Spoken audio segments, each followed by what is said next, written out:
imperative verb in Arabic language. أهلا بكم إلى هذا الدرس اليوم في برنامج يتكلم العربية مع ObaKids على قناة ObaKids لي.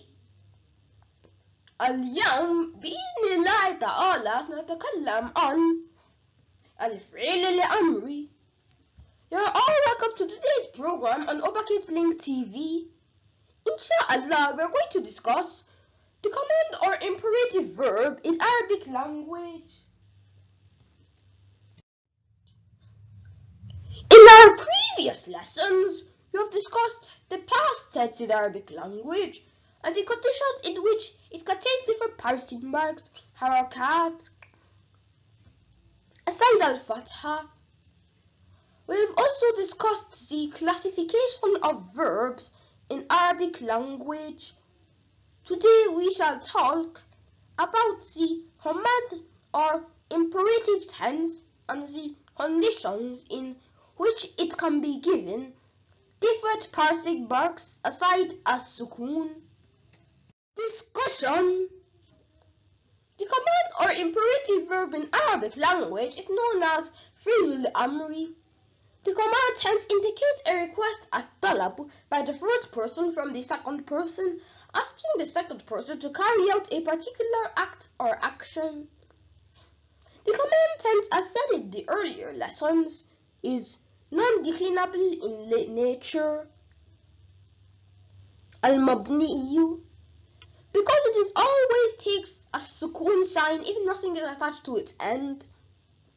Hence, we shall look into the conditions in which a command tense contains different parsing marks aside the normal fixed sign, which is as-sukun. Firstly, command tense always takes a sukun parsing mark if it has a sound or healthy end, sahihul akhir, and nothing is attached to it at the end. Secondly, if command tense is addressing plural feminine, then plural feminine noon and noon niswa will be attached to it at the end, thereby ends with a sukun as well. 3. Command tense takes al-fatha parsing mark and noon at-tawkid, the emphasis noon, is attached to the end. 4. If a verb ends with one of the 6 alphabets awaya, have huruf al-illa, in its past form, then its command tense is built on the removal of the 6 alphabet from its end. 5. If a command tense is addressing or commanding 2 people, a musanna, to carry out an act, it will take alif isnain, the dual alif at the end. 6. If command tense is addressing plural masculine, then it will end with waw al-jama'at, the plural masculine waw. 7. Lastly, if a command tense is addressing a singular feminine, then it will take yaw al-mukhataba, the second person singular feminine yaw. Now, let us look into the aforementioned points, one after the other, with examples to illustrate our explanation. 1. The condition in which a command tense takes a sukun parsing mark. The healthy or sound end verbs, al-fi'l sahih al-akhir. The first one under this is if a command tense has a verb with healthy or sound end, al-fi'l sahih al-akhir, and nothing is attached to the end. Either the verb is of 3, 4, 5, or 6 roots, then it takes a sukun sign. Examples are Ijlis ya walad, sit down you boy. Iftah al-baba ya Yusuf, open the door you Yusuf. Ikra al-Qur'ana ya Isa, read the Quran you Isa. Istaghfir rabbaka ya am, seek forgiveness from your Lord you uncle. Ihmad rabbaka, Layla wa nahar, thank your Lord in the night and the day. See, all of these verbs have a sukun parsing mark at their end is because nothing is attached to them and they are sahihul akhir. A Attachment of plural feminine pronoun nunu niswa. The second condition in which command tense takes a sukun parsing mark is when the request is addressing plural feminine. In this case, feminine plural subjective pronoun nunu niswa will be attached to it at the end, and the verb itself will end it as sukun. Examples of this are istaykizna mubakirati, wake up early. At'imna awladakudna ya nisa, feed your children, you women. Istaghfirna rabbakudna layla wa nahara, seek forgiveness from your Lord the night and the day. Uktubna darsakudna jayida, write your lesson properly. You see that all of the verbs in the sentences end with sukun parsing mark because it is joined with nunu niswa, which is for feminine plural. Condition in which command tense takes al-fatha sign at the end.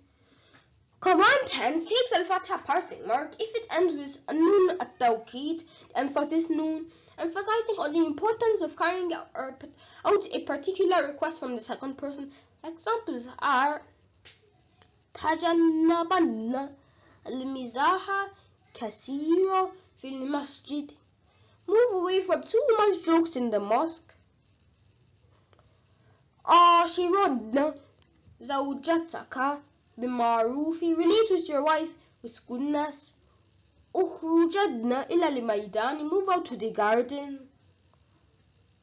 The sentences above contain verbs with heavy emphasis nun tawqid, emphasizing on the importance of carrying out the act requested.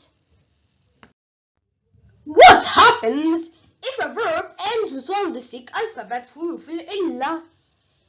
If a verb ends with one of the six alphabets or alphabets of elongation, awaya, in its past form, then the command tense is formed by the removal of the six alphabet from its end. Examples are Ud'u rabbaka ya taliba li'ilmi, call unto your Lord, you seeker of knowledge. Alqi shabakata ya sayyadu, throw the net, you fisherman. Ri as-samaa ya mudarris, see the heaven, you teacher. Irmi al-hijarata fawqa al-bahri, throw the stone over the river. The above verbs in their past form end with one of the six alphabets, which is removed while forming the command tense. In their past forms they are ra'a, alqa, da'a, and rama, respectively. What happens if command tense is addressing or requesting an action from two people in musanna? If a command tense is addressing two people, then it will end with alif isnaini, the dual alif. Examples are iftaha nawafiz al-bayt, open the house windows. Uktuba darsakuma, write your lesson. Ijlisa ala al-kursi fil fasli, sit on the chair in the class. Akrima duyufakum, honor your visitors. Isma'a qira'ati al-Quran, listen to the recitation of the Holy Quran. All of the sentences above end with dual alif because they are addressing two people, and so because of that it takes al-fatha parsing mark. Command tense addressing plural masculine. When command tense is addressing plural masculine, then it ends with the plural waw jama'a. Examples are ta'awanu ala al-birri wa taqwa, cooperate on the goodness and consciousness. Ijma'u ala al-khayri ya rijal, gather on the goodness, you men.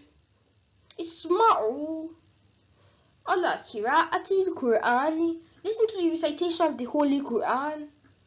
Ukhruju ila al-bustani fi as-sabah, go out to the farm in the morning. You see that all of the verbs in the sentences take a Dhamma parsing mark. That is because Waw Jama'at, the plural Waw, is attached to their ends. The plural masculine Waw. What happens if command tense is addressing second person singular feminine and mukhataba? If command tense is addressing second person singular feminine and mukhataba, it will end with second person singular feminine ya mukhataba. Examples are Agliki al-baba ya bint, you close the door, you girl. Iftahi al-nawafiza ya Salma, open the windows, you Salma. Ikra'i al-Qur'ana ya Radia, read the Holy Quran, you Radia. Isma'i ila nasihat ya Maryam, listen to the advice, you Maryam. Ukhruji min al-fasli ya Khadija, go out of the class, you Khadija. The verbs in the above sentences all end with singular feminine ya because each of the sentences is making a request from a singular feminine entity. Shukra ala mushahada. Hope you enjoy our lesson for today. Join us on the next class on another episode of Speak Arabic with ObaKids. Shukra ala mushahada. Thanks for watching. Can you subscribe to our channel ObaKids Link TV on YouTube? Also visit our website www.obatutor.com to read more lessons. For recording and different programming languages classes, subscribe to ObaTech and ObaCodes on YouTube channel. Thank you all for your support.